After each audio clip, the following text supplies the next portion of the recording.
আমাদের দেশে আছে। আমি বলি এটা অভিশাপ। অভিশাপটা কি? শ্বশুর বাড়ির ইফতারিকে না বলুন।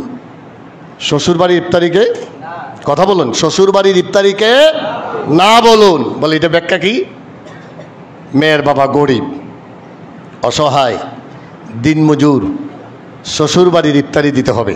তার মেয়েকে বিয়ে দিছে, দিতেই হবে। কারণ তার পাশের বাসায় 20 কেজি মিষ্টি আসছিল, 20 কেজি জিলাপি আসছিল, 10 কেজি খেজুর আসছিল, এতটা করে ইয়ে করছিল। তাদের বাড়িতে একটা মাইক্রো ভাড়া করে নিয়ে আসছে। আমার বাসায় আমার ঘরে যদি না আনেন আব্বু, আমি শরম পাবো, লজ্জা পাবো। আমার শাশুড়ি কথা বলে, শ্বশুর কথা বলে, জামাই কথা বলে, কথা বলবো আমি লজ্জিত হয়ে যাব। বাবা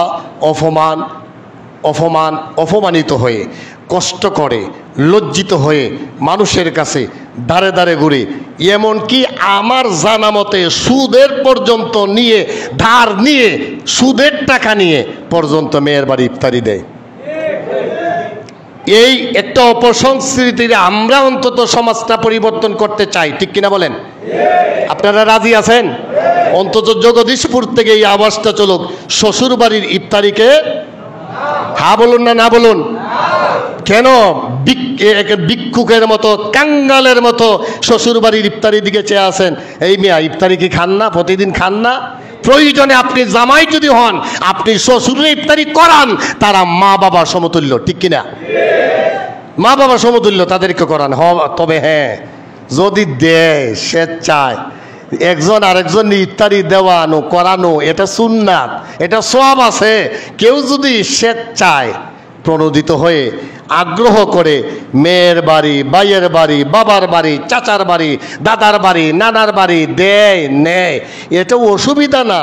কিন্তু আমরা চাপে পড়ে সমাজের এই কালচারে পড়ে আজকে এই সমাজটাকে নষ্ট করে দিচ্ছি।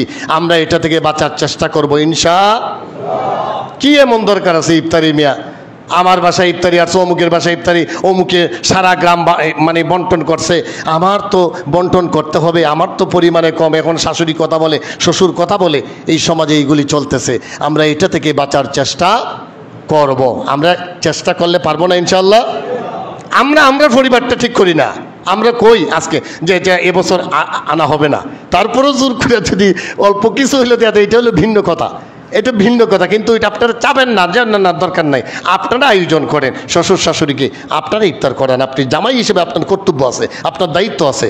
কারণ শ্বশুর শাশুড়ি মা বাবা সমতুল্য, তাদেরকে রেসপেক্ট করবেন, সম্মান করবেন, সম্মান জানাইবেন। তা আমরা চাই সমাজ কিছু পরিবর্তন হোক, ঠিক কিনা?